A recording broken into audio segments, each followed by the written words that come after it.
el agua, vamos a hacer una recapitulación rapidina de lo que hemos avanzado la semana pasada, ¿ya? El agua era el compuesto inorgánico más abundante de la biosfera terrestre y también el más abundante en nuestro organismo, ¿no? Nosotros representa el 65% de nuestro peso corporal total y más o menos está confinado en dos compartimentos, en el líquido intracelular, 2/3 partes, en el líquido extracelular, el resto, y dividido en 3 partes del líquido extracelular: intersticial, transcelular, intravascular, ¿sí? Bueno, ahora vimos cómo estaba formada la molécula de agua y dijimos 2 átomos de hidrógeno con un átomo de oxígeno compartiendo electrones, formando enlaces covalentes simples. Muy bien. Ahora, gracias a que los electrones estaban más dirigidos al núcleo del oxígeno, nos dejaba en el agua los hidrógenos prácticamente con carga positiva y alrededor del núcleo del oxígeno la carga negativa. Por lo tanto, actuaba como un dipolo, ¿no es cierto? Una sustancia polar que tenía carga positiva, carga negativa, y eso le permitía a la molécula de agua unirse a otras 4 moléculas de agua, pero esta vez ya no compartiendo electrones, sino a través de atracción de sus cargas, ¿no? Los hidrógenos que tenían carga positiva con oxígeno de otras moléculas de agua y el oxígeno con los hidrógenos de otras moléculas de agua, ¿no es cierto? Esos eran los enlaces por puentes de hidrógeno. Esos enlaces por puentes de hidrógeno son los que le dan las propiedades físico-químicas al agua. Una de ellas era, que la vimos bien a detalle, acción solvente. El agua era el solvente universal. El agua es la sustancia que más disuelve a otras sustancias, quiere decir que tiene la capacidad de formar esos enlaces por puentes de hidrógeno. ¿Recuerdan? Vimos con el cloruro de sodio, con una sustancia o un compuesto iónico. ¿Se acuerdan? ¿No? Lo separaba, cloruro de sodio en sodio, catión sodio y anión cloruro, y el sodio se unía al oxígeno del agua y el cloruro a los hidrógenos, formando esos enlaces por puente de hidrógeno, ¿verdad? También formaba con solución, y era varios, con potasio, con cloruro, con magnesio, etcétera, ¿no? Con carboxilatos, con amina, ¿sí? Y después era con iones o aniones inorgánicos, fosfato, sulfato, ¿ves? Y con compuestos polares también, pero no iónicos, porque no tenían, cuando se disociaban no tenían carga, como alcoholes, aldehídos, cetonas. Con sustancias como los lípidos o grasa, podía una partecita así en la cabeza polar y toda la cadena hidrocarbonada polar no. Entonces estas eran sustancias anfipáticas, vamos a decir que era una disolución pero mínima, ¿no? Pero había sustancias que definitivamente no podían ser disueltas por el agua o no pueden formar enlaces por puentes de hidrógeno con el agua. ¿Cuáles eran? Los apolares. Los apolares, los hidrocarburos, como el queroseno, el diésel, la gasolina, derivados del petróleo, etc. ¿Ya? Bueno, otra propiedad físico-química importante son 5. Vamos por una recién. Es esta elevada fuerza de cohesión. Entonces, la fuerza de cohesión es la atracción que tienen las sustancias que son similares, que son del mismo tipo. Y el agua forma esta fuerza, tiene una fuerza de cohesión por la capacidad de formar enlaces por puentes de hidrógeno entre las moléculas de agua. Okay. Estamos hablando ahí de la molécula de agua. Entonces, eso lo convierte en un líquido o una molécula prácticamente incompresible, que no se puede comprimir, ¿ya? Al menos si está en su estado líquido, no se puede comprimir, ¿ya? Pero todo esto está dado gracias a los puentes de hidrógeno. La elevada fuerza de adhesión es la capacidad también que tienen las moléculas de agua a través de ese enlace por puente de hidrógeno de producir este fenómeno de la capilaridad. Con ejemplos mejor, ¿ya? Para que se entienda. Si usted tiene un recipiente grande con agua y luego coloca otro recipiente, digamos que sea un tubo, ¿ya? En el agua, coloca un tubo vacío, lo coloca y solito, sin que usted vaya a producir una fuerza externa, pero obviamente que tiene que haber una salida de aire, vamos a decir así, sin que usted ejerza, ni aspire, ni ejerza una función, el agua atrapa las paredes de ese recipiente y se llena. Otro ejemplo, que es la elevada fuerza de adhesión, que es la capacidad de la molécula de agua de adherirse a las paredes de ese recipiente, es cuando nosotros hacemos un hematoclito. ¿Han hecho hematoclito ustedes? No. ¿En qué? ¿En anatomía? En histología han tenido que hacer. ¿Saben qué es el hematoclito?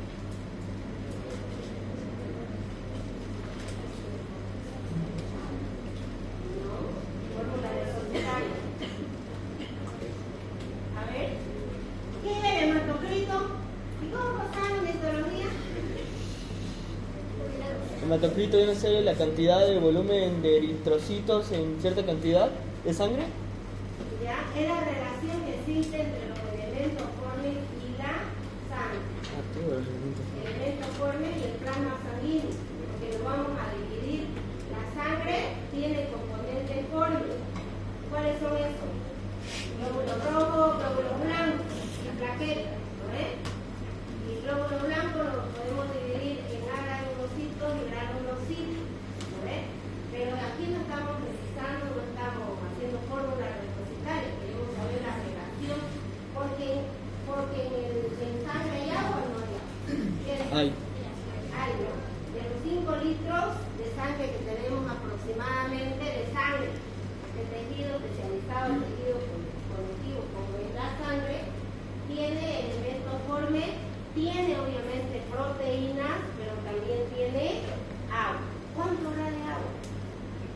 De los 5 litros de sangre, del volumen total de 5 litros. ¿Cuánto hay de agua? A ver, ¿quién dice?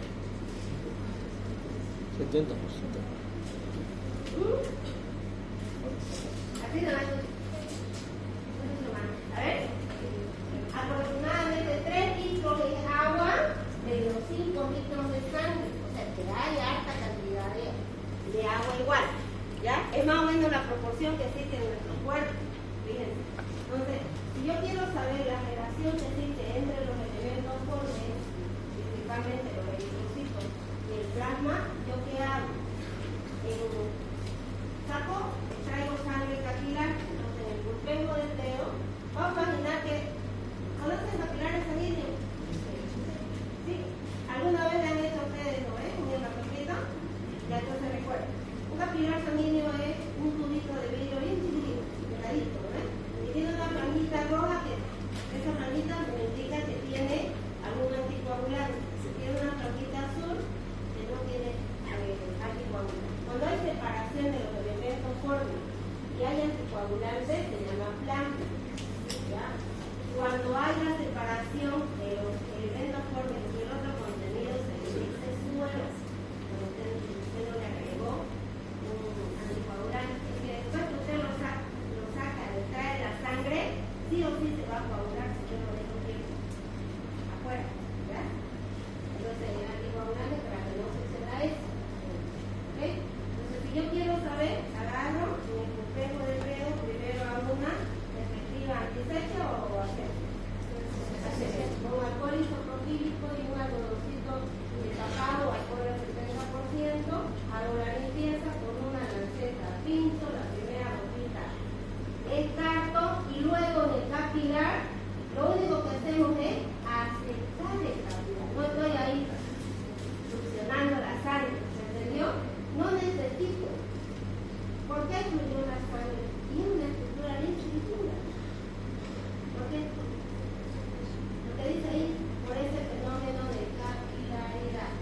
Las moléculas de agua de la sangre atrapan las paredes del capilar sanguíneo y se llenan. ¿Entendió? Entonces esa es la fuerza de adhesión, elevada fuerza de adhesión. Otro punto importante, gran calor específico. También depende también depende de la capacidad de formar enlaces por puentes de hidrógeno que tiene la molécula de agua. Entonces esta propiedad también está en relación a los enlaces por puentes de hidrógeno, ¿ya? También. Y el agua puede absorber grandes cantidades de calor que utiliza para romper los enlaces por puentes de hidrógeno. ¿Nos sirve eso a nosotros? Sí. ¿Sí? ¿Para qué? Para ¿Cuánto es la temperatura corporal interna? ¿Cuánto es nuestra temperatura? 36,5, 37. Y a veces, ¿a qué temperatura estamos por fuera? 40. Ahorita pues estamos a temperaturas bajas, pero ¿cuánto es la temperatura en verano aquí? 35, 38, 40, 41 a veces. Y con esa temperatura, si esa fuera nuestra temperatura interna, ¿cómo estaríamos? ¿Así? ¿Como estamos ahorita? No. ¿Sí o no? No. A una temperatura más elevada las proteínas se desnaturalizan y las enzimas son proteínas y cumplen funciones determinadas. Entonces todo nuestro cuerpo funciona mal. Una temperatura de 40 grados para un niño está convulsionando. ¿Se entiende? Entonces, ¿cómo se amortigua? Gracias al calor específico del agua. Nosotros tenemos agua y amortigua, absorbe ese calor para que no nos afecte. Y si hay demasiado, también otro mecanismo actúa. ¿Qué se hace? ¿Alguna vez alguien ha ido al sauna? Sí, han ido. Sí. Temperaturas entre 60 y 65 grados centígrados. No estamos la hora completa, pero unos 5 o 10 minutos estamos.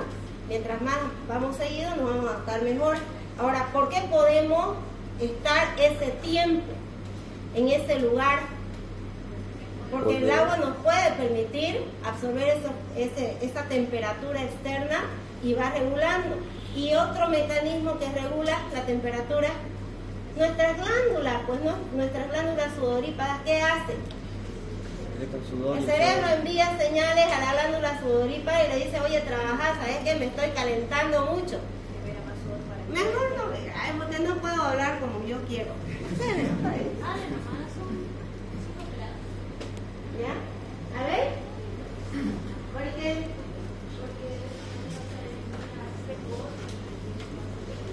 eso, ¿no? Transpira el sudor, enfría. También nuestra piel enfría, ¿no? Ya nos va equilibrando la temperatura. Entonces, fíjense, pareciera que no es importante, pero el agua sí es importantísimo. Entonces, estos 2 litros aproximadamente de agua que nos recomiendan tomar, hay que tomar. O también en nuestra sopa o en nuestras frutas que consumimos, que sé, pero hay que consumir. Además, el riñón necesita cierta cantidad para poder funcionar, ¿ya? Adecuadamente. Muy bien.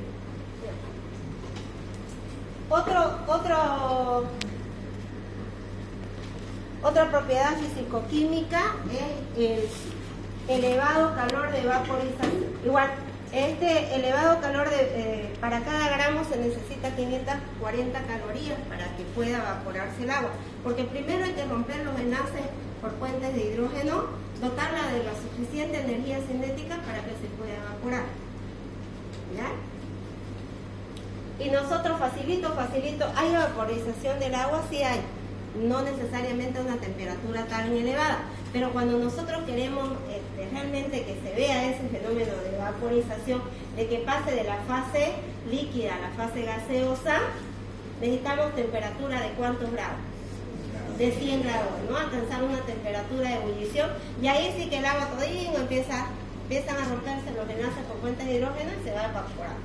Si usted lo deja 1 hora su teterita con agua, cuando vuelve, ya lo quemó hasta la tetera, ¿no es? Y ahí le dicen, el que no cocina o no hace nada, ¿qué le dicen? Hasta el agua la quema, ¿no es? Okay, ahora, en base a estas propiedades fisicoquímicas que eran 5, está la función fisiológica, las funciones bioquímicas y fisiológicas. Todo está en relación, sus propiedades fisicoquímicas estaban en relación a qué. Esas 5 propiedades fisicoquímicas, a ver cuáles eran. Acción solvente,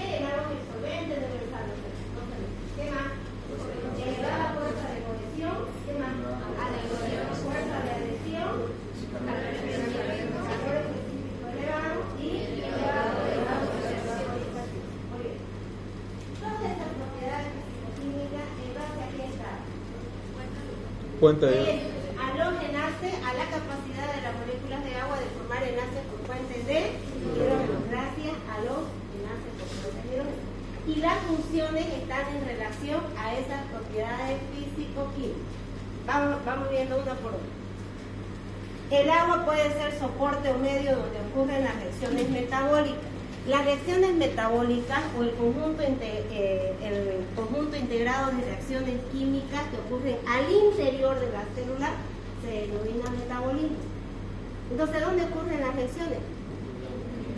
Dentro de la célula.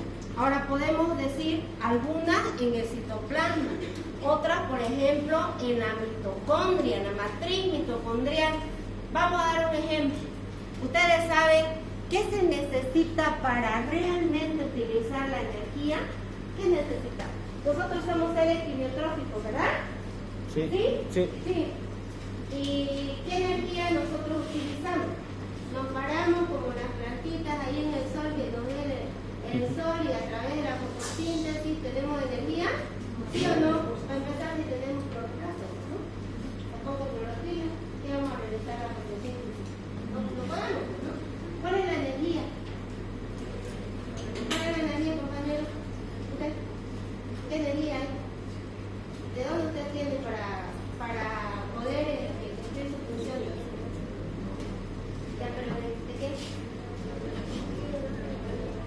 Eso, los alimentos, los macronutrientes, ¿qué aportan los macronutrientes? ¿Qué, cómo qué? ¿Ya? Ya, muy bien, carbohidratos. ¿Qué más? Proteína. ¿Qué más? Líquidos. Micronutrientes, vitaminas, minerales, agua. ¿El agua engorda? ¿El agua aporta calorías? No. ¿No? ¿Ok? Muy bien. Dijo el compañero glucosa. Primero, si es lo más común, almidón. El almidón se digiere, después de que se digiere se absorbe. Después vamos a ver paso a paso. Una vez se absorbe, necesita además para entrar a la célula de algo que nuestro querido páncreas produce. La insulina. Ingresa la glucosa, llegó a la célula y se acabó todo. ¿Qué dicen ustedes? Tiene que haber procesos y procesos. En el citoplasma, ya estoy hablando citoplasma, en el citoplasma hay agua. Sí. Hay agua, ¿lo ven? Hay agua. Entonces, en el citoplasma hay agua y en el citoplasma que tiene agua ocurren las reacciones químicas.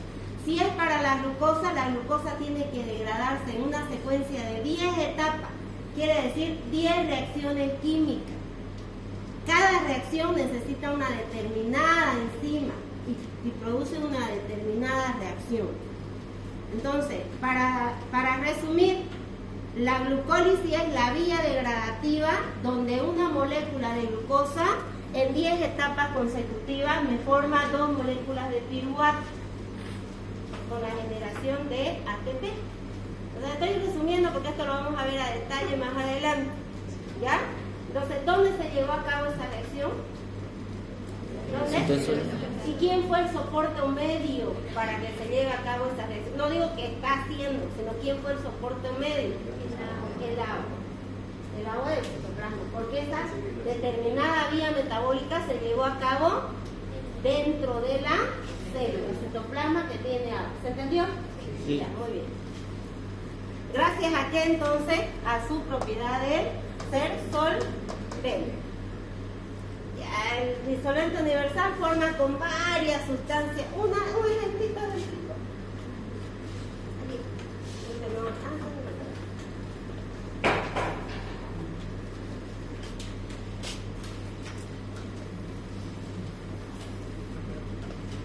Nosotros consumimos cloruro de sodio, ¿no es? Sí.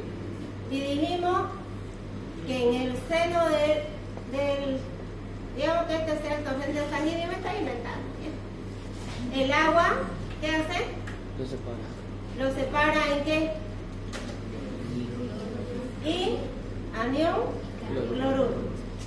Aquí dentro de la célula, digamos que esta sea mi célula, núcleo. Una célula redonda, pero no siempre son cilíndricas, cúbicas y todo, ¿no? A ver, aquí tengo el líquido intracelular y este ¿qué va a ser? Líquido extracelular. Ahora, el agua disolvió al cloruro de sodio? Sí, pues sí es un disolvente, lo disuelve, ¿no es? Y todo lo que tiene carga positiva se va con el oxígeno del agua, lo que tiene carga negativa con el hidrógeno, ¿no? Entonces, lo está disolviendo, sí. ¿Cuál es la finalidad? ¿Por qué será importante que nosotros en el líquido extracelular tengamos estas estructuras? Aquí también tenemos más fosfato. ¿Ya? Digamos, para poner cargas positivas y negativas, porque sí o sí tiene que haber un equilibrio entre cargas positivas y negativas, sí o sí. Lo mismo acá. Entonces, ¿por qué será importante? ¿Por qué será importante saber la concentración del sodio, del cloruro? Por el movimiento de líquidos. ¿Ya? Muy bien, ¿qué más? ¿Ya? La molaridad del plasma, ¿no es cierto? También, ¿ok? ¿Y de quién depende esa molaridad? ¿De quién? Entonces, ¿qué es osmolaridad? Es la cantidad de soluto que hay en una solución Es el o un movimiento del agua. solvente. ¿Pero de qué tipo de soluto? ¿Qué dijo? Osmóticamente activo. ¿Y qué significa eso, osmóticamente activo? ¿Qué condición tiene que tener para ser osmóticamente activo? Ahí está, miren la respuesta, miren la pizarra. Miren y digan, no dice, no, esto, pero ¿qué dice? Nada, ¿qué? Mírenlo, pues. Osmóticamente activo. Ya, a ver, sí, puede ser, ¿qué más? No es eso, es eso, pero no como las partículas osmóticamente activas son las que tienen, ¿qué era? ¿Qué es esto? Cargas eléctricas, cargas. Como yo en el líquido extracelular tengo más sodio y tengo cloruro, puedo tener bicarbonato.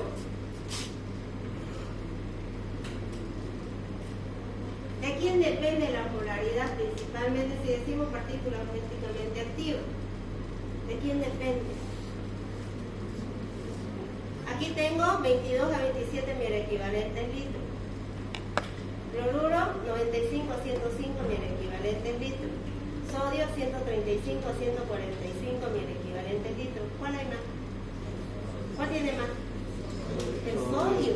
Entonces, ¿de quién depende principalmente la osmolaridad del plasma sanguíneo? Del sodio.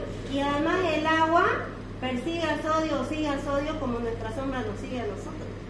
¿Sí? Para que el agua no salga de un lado al otro y se mantenga donde tiene que estar, las concentraciones de estos iones osmóticamente activos tienen que estar dentro de sus parámetros. A ese parámetro de 135 a 145, el agua queda tranquilo ahí, donde tiene que estar, se tiene que estar el líquido extracelular. Si este se aumenta, el agua deja el plasma y sale hacia donde hay sodio. ¿Aquí hay sodio dentro? ¿Hay o no hay? Hay en pequeñas proporciones, pero aquí hay potasio afuera. Hay también, pero en pequeñas proporciones. ¿Ya? Ahora, la diferencia de eso no tiene que ver necesariamente con el paso del agua, sino más bien con el transporte a través de membrana y de la bomba de sodio y potasio TPX. ¿Ya? Pero ahora lo que yo quiero, lo que quería llegar era que el agua sí o sí disolvía estos componentes, y ya lo hemos visto. ¿De qué dependía de eso? De su capacidad del agua de formar enlaces por puentes de hidrógeno con esta sustancia. ¿Sí? Y eso para nuestro organismo es importantísimo. Porque si no tenemos la cantidad adecuada de sodio o de cloruro, tampoco se va a mantener la volemia como debería ser. ¿Ok? Muy bien. Entonces, gracias. Es el disolvente universal. ¿Gracias a qué? Propiedad físico-química, a su acción solvente. ¿De qué depende? De los enlaces por puentes de hidrógeno. Sí. El amortiguador térmico. Nosotros no tenemos, como los osos polares, gran cantidad de grasa parda y la vamos perdiendo. La grasa parda en los animales que invernan, ¿sí? Se va perdiendo con el tiempo, tenemos muy poquita. ¿no? Los animales que invernan tienen altísima grasa parda, por eso que pueden sobrevivir en temperaturas extremas. Por último se duermen, ¿no? Y así ya mantienen su temperatura corporal. Gracias a qué propiedad físico-química, al calor específico elevado, ¿no? Del agua. Sigamos.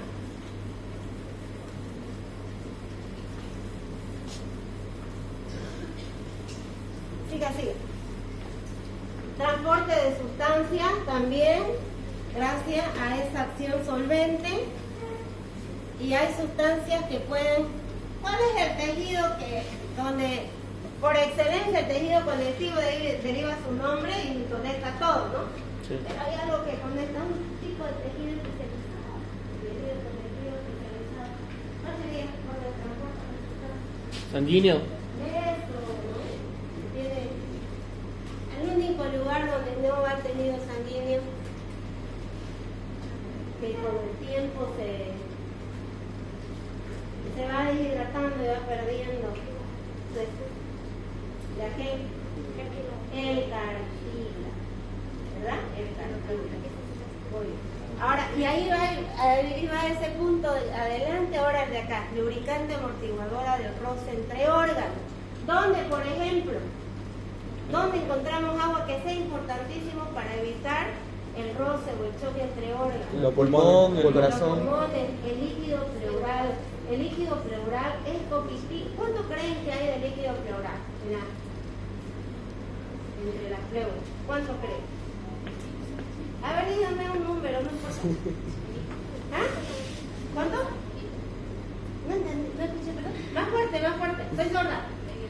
Medio litro, 500 ml, está ya charlando con San Pedro porque le ha dado un 200. Un edema pulmonar.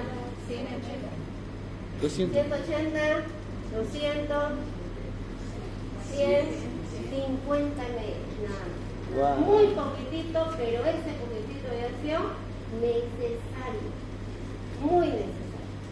Usted le pone más, usted aumenta más y de seguro que va a tener un edema, ¿no? Muy bien. ¿Qué más en otro lugar? Corazón. ¿Ya? ¿Dónde más? Cerebro. El líquido cefalorraquídeo transcelular, donde flota el cerebro. Está flotando, ¿no? Prácticamente. Y otro No puede tener importantísimo. contacto importantísimo, Sí. importantísimo. ¿Y la articulación? Ya, muy bien. Eso, el líquido sinovial de las articulaciones. Y ahora vamos a hacer otra evaluación de histología que decirle a tu docente de histología. No responde. A ver. ¿Por qué estamos distinguiendo el líquido sinovial? ¿Qué tiene el líquido sinovial? Agua. Aparte de agua. ¿Qué más tiene? Te la acabo. ¿Qué contiene el líquido sinovial? ¿Qué tiene? ¿Qué estructuras tiene? ¿Qué componentes tiene? Aparte de agua, que ya saben ya, el líquido contiene agua. ¿Qué más? Y no es como el agua líquida que ustedes, ¿no? Tiene que ser más viscoso. ¿Por qué será más viscoso? ¿Qué tiene? No quieren hacer contacto visual conmigo porque no quieren que yo les pregunte. ¿Proteína? Aparte, ya que es el ácido hialurónico químicamente. Está bien, es ácido hialurónico. Los glucosaminoglucanos. ¿Es proteína los glucosaminoglucanos? ¿Son proteínas? No, son heteropolisacáridos. Más adelante vamos a ver su estructura. ¿Ya? Como esto es bioquímica, vamos a hacer estructura-función. ¿Ya? ¿Ok? Entonces puede tener ácido hialurónico, sulfato. De estas estructuras puede haber la glucosamina, el paratansulfato, dermatansulfato, melatansulfato, todo lo que usted quiera con sulfato. Todas esas estructuras, pero también tiene proteínas, también tiene agua. ¿No? ¿Se entendió? Sí. Ok, entonces, ¿para qué sirve? Para evitar el choque o el roce entre tejidos u órganos. Favorece la circulación. Sigamos. Obviamente que para que haya una circulación en la sangre necesitamos también de anticoagulantes naturales. Nosotros sí o sí tenemos heparina. ¿Sí? Claro, producimos heparina en nuestro organismo, porque la sangre si estuviera coagulada, ¿por dónde pasan los eritrocitos? No pueden, ¿eh? La flexibilidad y elasticidad de los tejidos. Y este punto, hasta ahora hemos visto el agua solamente como un compuesto que estaba formado por 2 átomos de hidrógeno y 1 de oxígeno. Nada más eso, ¿verdad? Ahora, si usted tiene agua de grifo, y le pone un amperímetro y mide con ese amperímetro y quiere saber si pasa la corriente eléctrica, ¿qué dicen ustedes? ¿Pasa o no pasa? El agua. Ajá, del agua de grifo, ¿pasa la corriente eléctrica o no? Pasa. Y si es agua destilada, ¿por qué pasa la corriente eléctrica el agua de grifo? A ver, ¿por qué? Porque tiene iones. ¿Qué iones tiene? Ion hidrógeno, anión hidrógeno. No, es cation hidrógeno. A ver, casero, ¿quién da más? ¿Qué es eso? Hidroxilocatión. ¿Ya? No, el hidroxilo. Pues bueno, centrar porque mucho lo perjudicamos con esto que dice aquí. Ahora sí. ¿Ya ven? Ya me perdí, Si el agua de grifo pasa la corriente eléctrica. Y si lo mide, y usted quiere saber si pasa la corriente eléctrica. Si lo mide con un amperímetro. El amperímetro es el aparato con que mide si pasa o no pasa la corriente eléctrica. ¿Sí o no? ¿Sí? ¿No sabe no responder? Bueno, ¿sí o no? Sí. ¿Por qué? Porque tiene iones. ¿Por qué? Porque tiene iones.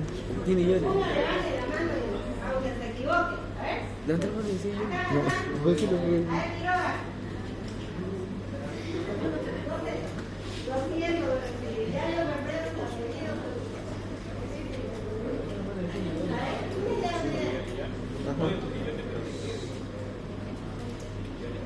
Muy bien, dijo su compañero porque tiene iones como cloro, ¿no? La que- Porque ya sabe que el agua de grifo, la papá le pone cloro, ¿sí?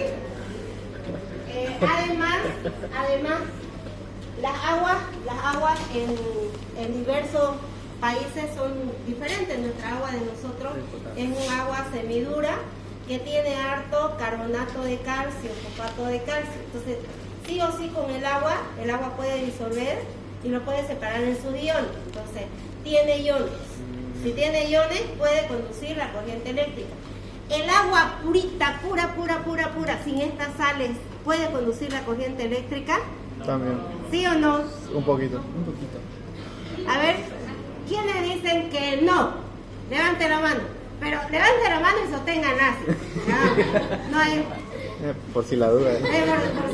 Por si La pierde. derecha que sí, la izquierda que no. A ver, ya. ¿Quiénes dicen que sí puede pasar la corriente eléctrica? Ya, yo digo que sí. Y así. Sí pasa. ¿Y los demás? No saben. No saben, no responden. No tienen idea. Muy bien.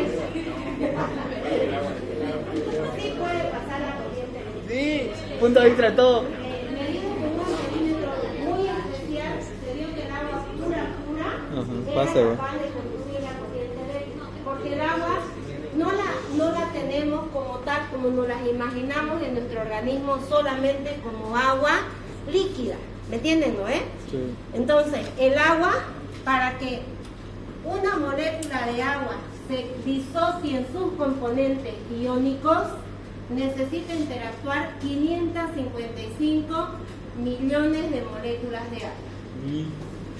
Pero no es nada, porque en un ml, ¿se acuerdan cuánto alguien revisó?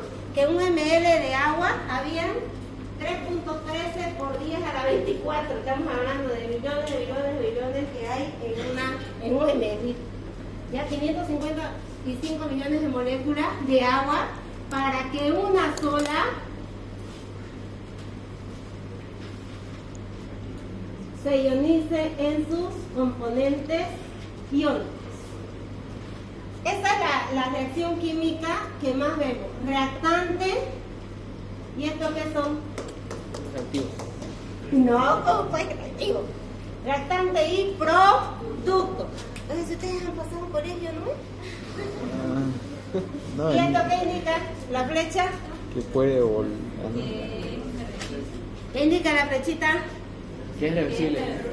Eso, no la reacción. ¿Hacia dónde va la reacción? Si la reacción va en doble sentido, la reacción será reversible. Y si va en un solo sentido, irreversible. ¿Ya? Entonces, el agua también puede estar ionizada o disociada en sus componentes iónicos. Y por si un caso, el electrolito o los electrolitos más importantes que tenemos en mayor cantidad son estos. Más que sodio, más que cloruro, más que...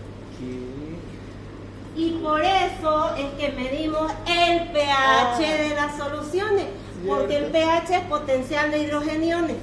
Cuando yo quiero conocer el pH de una solución o de un fluido orgánico, ¿qué es lo que me interesa en realidad saber? ¿Cuánto?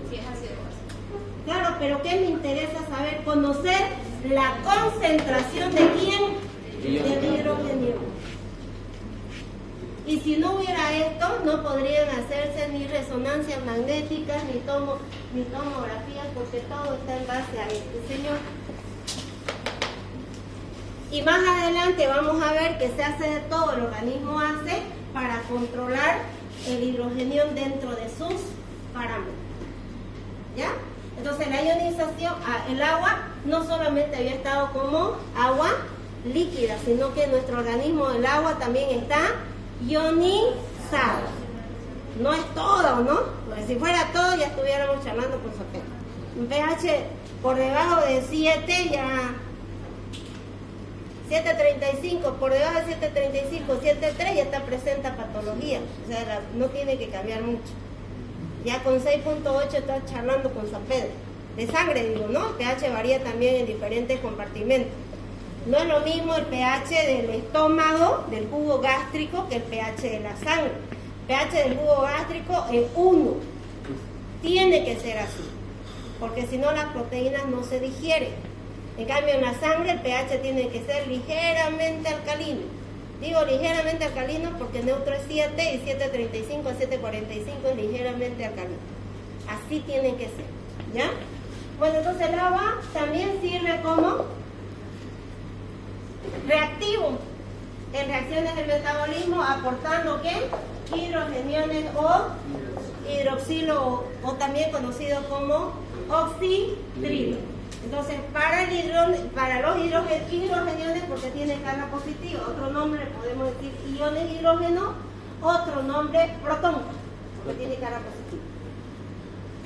Y al hidroxilo también lo conocemos como oxitrilo. ¿Ya? Sigamos. Entonces, no se olviden de las propiedades físico-químicas y la función que está en relación a esas propiedades físico-químicas. Muy bien. Ahora, entre las propiedades térmicas del agua es su punto de fusión, el paso de qué estado a qué estado. Líquido a sólido. Líquido a Sólido. 0 grados. De ebullición, el paso del estado De líquido a gaseoso. 100 grados centígrados. Y para que se evapore, se rompan esos enlaces por fuente de hidrógeno y se evapore, necesitamos 540 calorías por cada gramo de agua. ¿Harto, no? Ok. Sí, siga. Y ahora sí viene la reacción de ionización del agua, ¿no? Entonces dijimos, a pesar de que tenemos grandes cantidades de agua así, formando los polímeros de agua en nuestro organismo, cierta cantidad tiene que estar en su estado ionizado o disociado. La reacción correcta es esta, ¿no? Donde dos moléculas de agua me forman la molécula de hidrógeno más oxidrilo. Pero esta es la que más usamos. O sea, esa es la correcta y esta es la que más se usa, ¿ya? En todo van a ver esta reacción. Entonces igual yo químicamente tengo que decirles, pues, ¿no? ¿Ok? Esta es la más correcta, hidrógeno más oxidrilo. pero esta es la que más usamos, la más facilita. Hidrogeniones y oxígenos. Sigamos. Entonces, aunque el agua pura parece ser incapaz de conducir la corriente eléctrica, con un buen perímetro se vio que sí pasa la corriente eléctrica. Ahora una pregunta, ¿ya? Que ahora hablaron.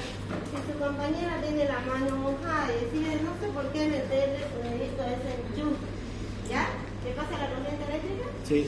Ya. Yo quiero ayudarla y en vez de conectar, agarro a ella, ¿no? En vez de conectar ahí, agarro a ella. Igual, más a mí. ¿Por qué más a mí? Más a mí que a ella. Porque ella es buena conductora de la corriente eléctrica. ¿Por qué?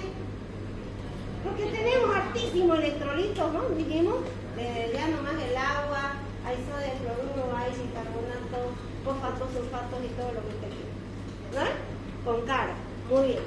Entonces, sí, el agua, pura, peor si está en nuestro cuerpo, pasa la corriente eléctrica. ¿Ya? Hay conductividad. Entonces, esto significa que el agua misma forma iones, ¿no es? Iones, aunque sea en escasa proporción, pero forma iones, sí. Se calcula de que de cada 555 millones de moléculas, una molécula está ionizada o disociada, como está allá. Y esa es la ecuación, ¿no? El agua, reacción como reactante, a una temperatura dada, porque la ionización del agua varía con la temperatura, el pH varía con la temperatura.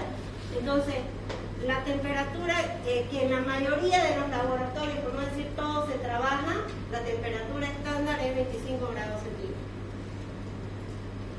Entonces, a esa temperatura, el agua se ioniza en dos partes iguales, vamos a decir así, ¿no?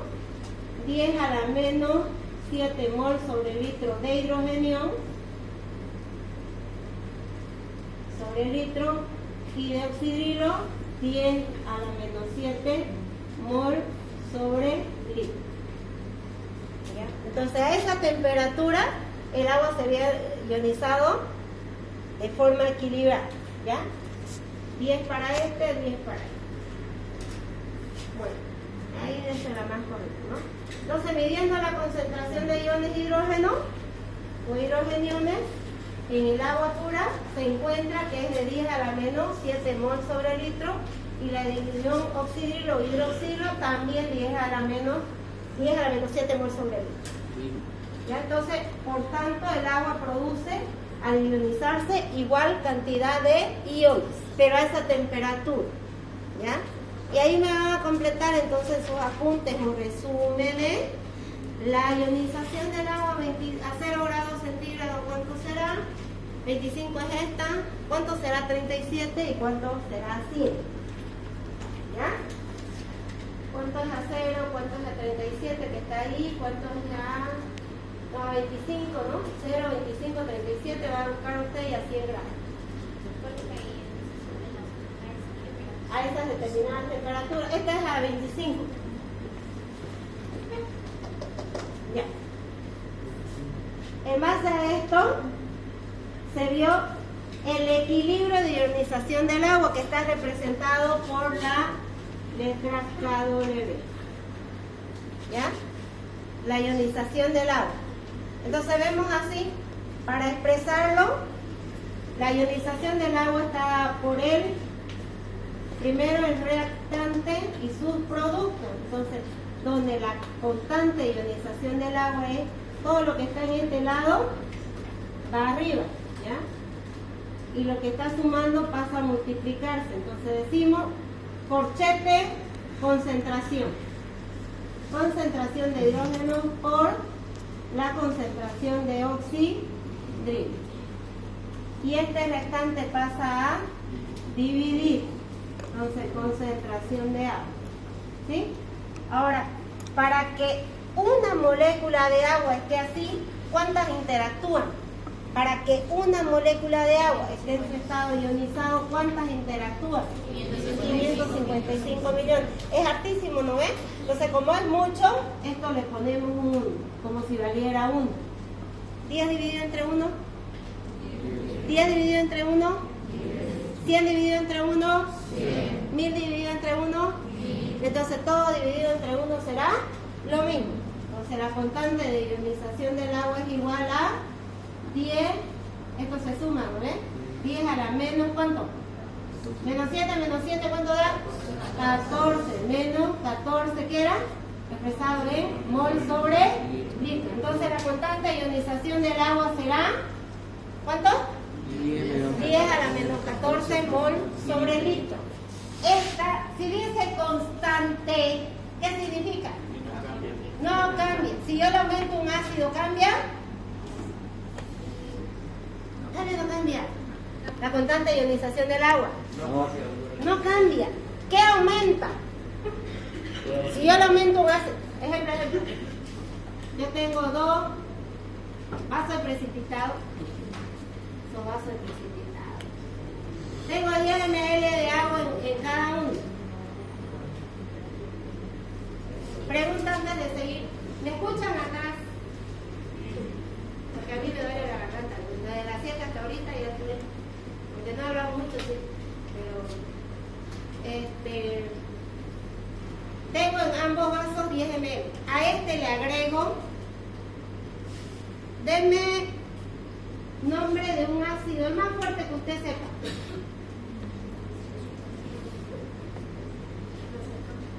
No, la acetona no. Ácido. Ácido clorhídrico, el ácido clorhídrico. Es de la base más fuerte que se acuerden. No, más fuerte que eso. A ver, ¿quién? A ver, Diego Matías.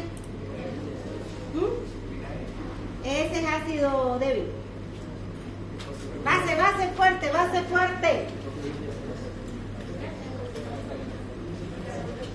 Bicarbonato es débil.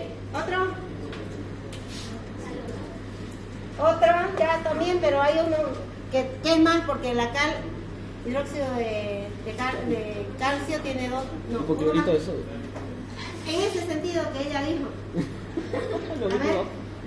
hidróxido de sodio, uno de los más fuertes, ¿no? Por eso le dije, parecido al de usted, pero no con calcio. Hidróxido de sodio. En la escala del pH va de 0 a 14, ¿no? Los que tienen menor pH, los que tienen mayor aumento de hidrogeniones, tienen un pH más bajo. Y los que tienen menos hidrogeniones, pH más alto, alcalino.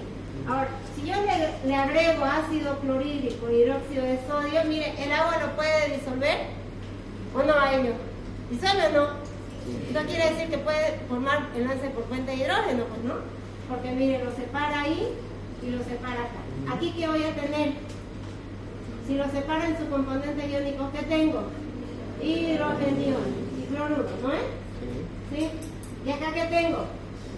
Sodio y ¿qué más? Oxidrilo. Vamos a ver para que no digan que... Ok, ahora, si yo le aumento al agua hidrogeniones y digo que la constante de ionización no cambia, por eso dice constante, o sea que sí o sí va a ser 10 a la menos 14, ¿qué sucede? ¿Qué pasa? Aumentan los hidrogeniones, pero ¿qué baja? ¿Qué baja? Por eso les di el ejemplo. El oxidrilo baja. El oxidrilo, para que automáticamente al bajar el oxidrilo, cuando se sume igual de 10 a la menos 14, ¿entendió, no ves? Sí, sí. Se tiene que equilibrar, por eso es constante. Ahora, ¿qué sucede si yo al agua al revés? Ya no le aumenté ácido, le aumenté una base. ¿Qué aumenta? Los oxidrilos suben. El oxidrilo. Y hidrogeniones bajan. Y los hidrogeniones bajan y la constante permanece 10 a la menos 14. ¿Se entendió? Sí. ¿Sí? Muy bien.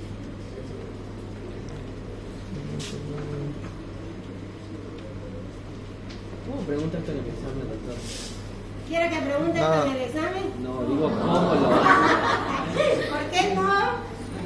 Esto no es difícil. Está difícil, está pichando. ¿Cómo preguntaría, doctora? Pero, Vamos a preguntarle. ¿qué vamos a Ajá. hacer tus preguntas? dice. Un simulacro, a ver cómo Un haría. simulacro. Después. Ahorita van a hacer el simulacro. ¿No quieren ganar esos puntitos? Ya, sí. ¿Para qué? Vamos, no, no me graben, porque puedo hablar lo que yo Ahí quiera. está. Estoy cuidándome más de que no me graben.